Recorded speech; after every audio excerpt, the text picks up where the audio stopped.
Hello everyone, myself Anand Joshi and I am working as a assistant professor in Chandigarh Polytechnic College, Ghrua in mechanical department. Today our topic is gear manufacturing and processes. Now I am sharing with you a presentation slide on gear manufacturing processes. This is a presentation slide about gear manufacturing and processes. We have an introduction in first slide.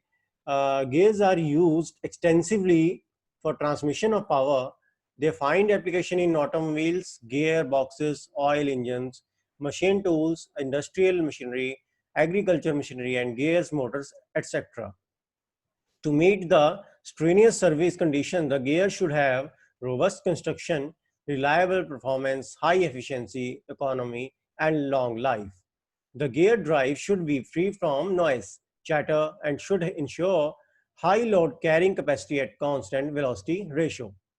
To meet all the above conditions, the gear manufacture has become a highly specialized field. In the second slide, about gear manufacturing material used in gear manufacturing processes.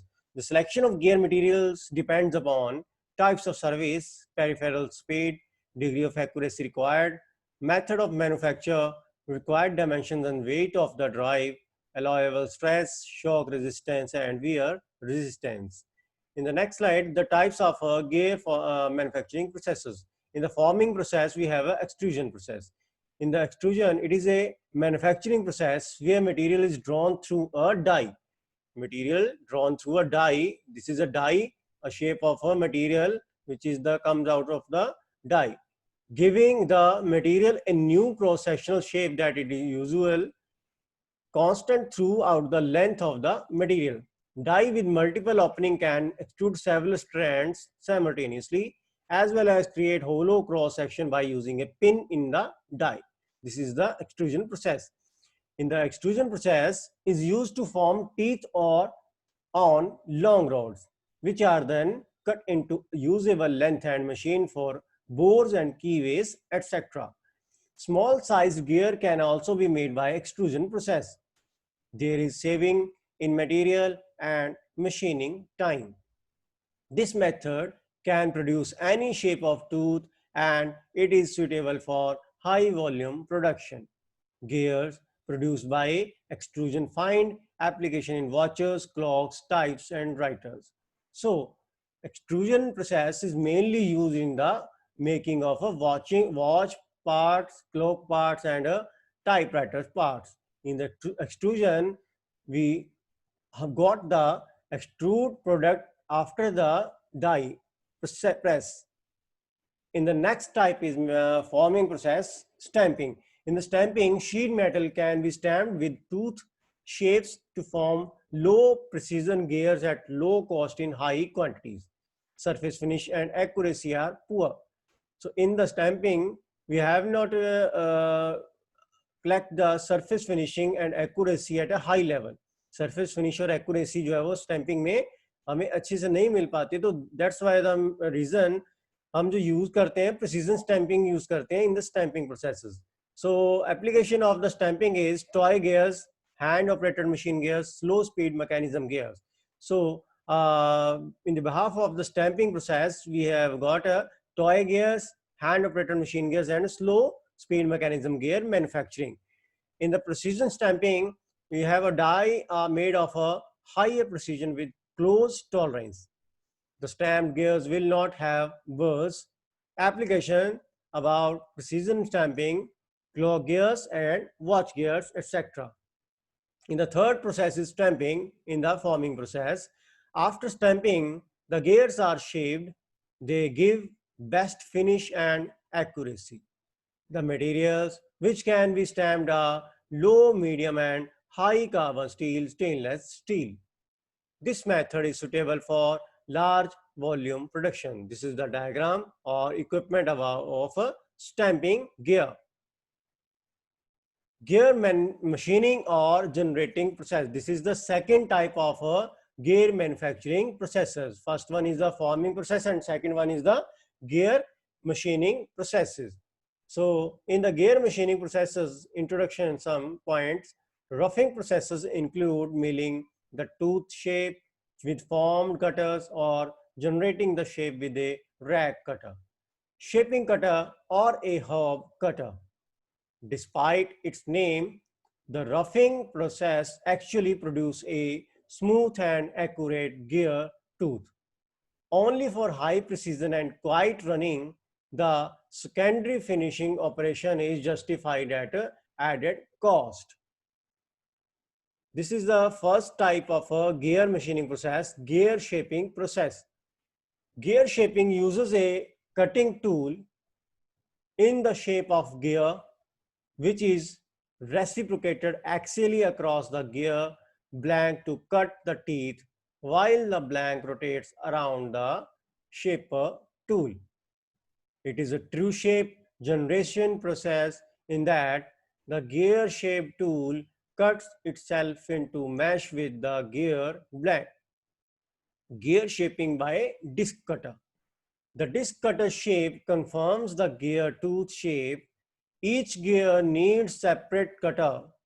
However, with 8 to 10 standard cutters, gears from 121 to 120th teeth can be cut with the fair accuracy. Tooth is cut one by plunging the rotating cutter into the blank. This is the process about disc cutter. This is the diagram of a disc cutter, gear shaping by disc cutter. Yeah, this is the cutter and it is a work piece. ये आपका बेटा work piece है और यहाँ पे आप जो है वो गियर जो है वो टीथ जो है वो डिस्क्राइब हो रहे हैं यानी कि जनरेट हो रहे हैं. ये रोटेशन है, कटर की रोटेशन जो है वो क्लॉकवाइज है and feed of the work piece is the opposite side of the cutter, right. जो कटर आपका क्लॉकवाइज डायरेक्शन में मूव कर रहा है on the spindle. This is the key जो स्लॉट है, की स्लॉट ने जो कटर को है वो होल्ड किया हुआ है. After that, cutter generating the teeth on the workpiece, and after that generating workpiece teeth, it moves above the next level and generating another teeth on the workpiece. Gear shaping by end mill cutter. This is the second type of gear shaping type. The end mill cutter shape confirms the gear tooth shape. Each tooth is cut at time and then indexed for next tooth space for cutting. A set of 10 cutters will do for 12 to 1/20th teeth gears, suited for small volume production of low precision gear. This is your another workpiece and this is the tool of end mill cutter. ये and mill cutter का बेटा यहाँ पे feed जो है वो feed हम इस साइड से लेके इस डायरेक्शन में जो वो लॉन्गिट्यूडनली दे रहे हैं ताकि जो आपका वर्क पीस है, जब आपका वर्क पीस है वो पूरा टीथ शेप ले लेगा. After that we produce the another tooth on the work piece and tool of the end mill cutter moves on the other side of the work piece. Tool को हम जो है वो फीड अनदर वर्क पीस पे एक और portion पे same distance level पे लेके अनदर जो आपका वो फीड है वो देने के बाद हम टूथ जो है वो बना सकते हैं एंड मिल द कटर साथ, right. In the next slide we have a gear shaping by rack type cutter. The rack cutter generating process is also called gear shaping process. In this method, the generating cutter has the form of a basic rack for a gear to be generated. The cutting action is similar to a shaping machine. Cutting action of the rack type cutter is similar to the shaping machine. The cutter reciprocates rapidly and removes metal only during the cutting stroke. In the cutter of the cutting action reciprocate rapidly and removes metal only during the cutting stroke. When the cutter moves forward in the cutting direction and in the cutting stroke, then only cutting material removes from the workpiece. And when the cutter moves backward, no cutting action done by the cutter, right? So only action moved in the forward direction.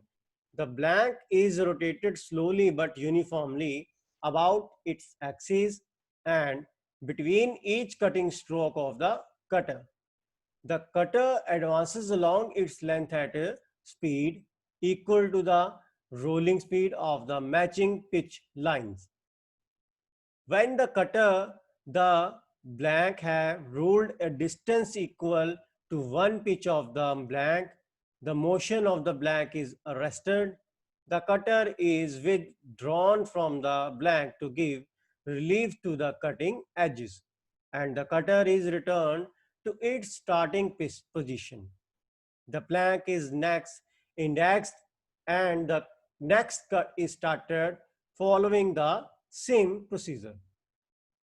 This is the diagram steps of a spur gear generation by rack type cutter. This is the first type. When the cutter contact with the workpiece, in the second stage, the cutter move forward direction on the workpiece, and teeth generated is starting. In the third stage, teeth generating on the workpiece, couple of teeth are generated, and after that, in the last fourth stage, generating teeth regularly, and blank piece moves on the cutter direction, right? So this is the steps following by the rack type cutter. In the next slide, we have another type of gear shaping by pinion type cutter. In this type of cutter, we have a blank cutter and a work tool which rotating reciprocating motion forward, upward and downward, and cutting the blank piece of the workpiece in the shape of a teeth. And after generating a teeth, the workpiece moves rotating about its axis, and blank shape comes out in the front of the gear shaping tool, and the reciprocating motion moving upward and downward and generating another teeth, a couple of teeth in the shape of the blank shape, right? In the pinion cutter, generating process is fundamentally the same as the rack cutter generating process, and instead of using a rack cutter, it uses a pinion to generate the tooth profile. The cutting cycle is commenced after the cutter is fed radically into the gear blank equal to the depth of tooth required.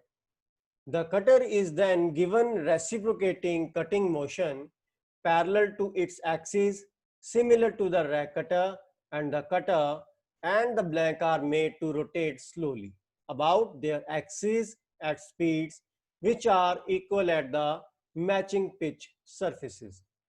This rolling movement below the teeth on the blank are cut. The pinion cutter in a gear shaping machine may be reciprocated either in the vertical or in the horizontal axis. This is the slide diagram about pinion type cutter, and this is your gear blank workpiece, and it is your pinion shape cutter. Both are moving opposite to each other, and it is a reciprocating motion which we also covered in the previous slide.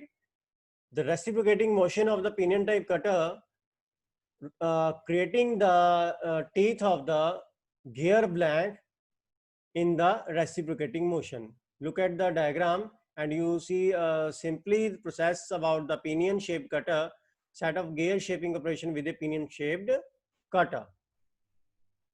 Gear hobbing, this is the another gear manufacturing process like gear shaping. In the gear hobbing, it is the process of generating gear teeth by means of a rotating cutter called a hob. It is a continuous indexing process in which both the cutting tool and workpiece rotate in a constant relationship while the hob is being fed into work. The hob and the gear blank are connected by means of proper change gears. The ratio of hob and blank speed is such that during one revolution of the hob, the blank turns through as many teeth. The teeth of hob cut into the workpiece in successive order. and each in a slightly different position. Each hob tooth cuts its own profile depending on the shape of a cutter. One rotation of the work completes the cutting up to certain depth.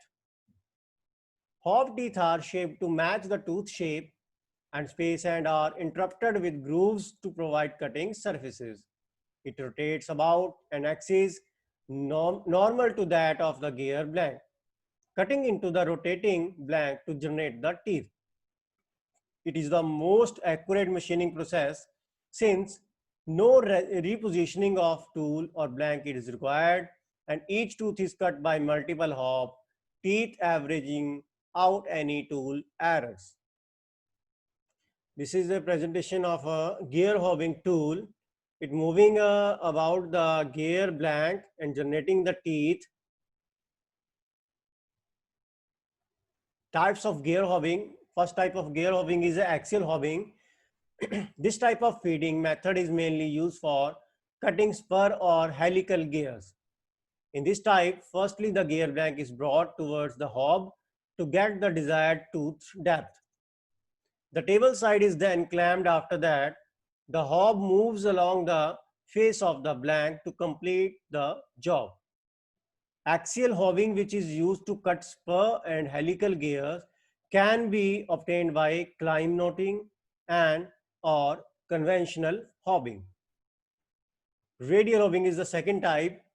This method of hobbing is mainly used for cutting bevel gears. In this method, the hob and gear blank are set normal to each other. The gear blank continues to rotate at a set speed about its vertical axis, and the rotating hob is given a feed in a radial direction. As soon as the required depth of tooth is cut, feed motion is stopped. Third type is tangentially hobbing.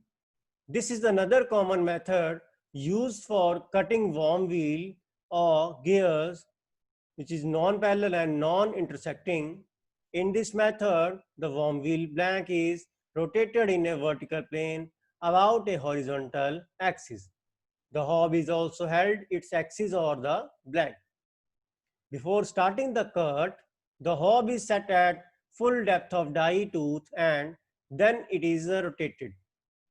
The front portion of the hob is tapered up to a certain length and gives the feed in tangential to the blank face, and hence the name tangential feeding or a hobbing. This is the diagram of a spur gear, helical and double helical by the hobber on an axial hobbing. In the radial hobbing, this is the diagram. Radially, axis of hobber and blank are perpendicular. Tangential hobbing. In the tangential hobbing, axis of hobber and blank are tangential on the surface of a workpiece and a tool.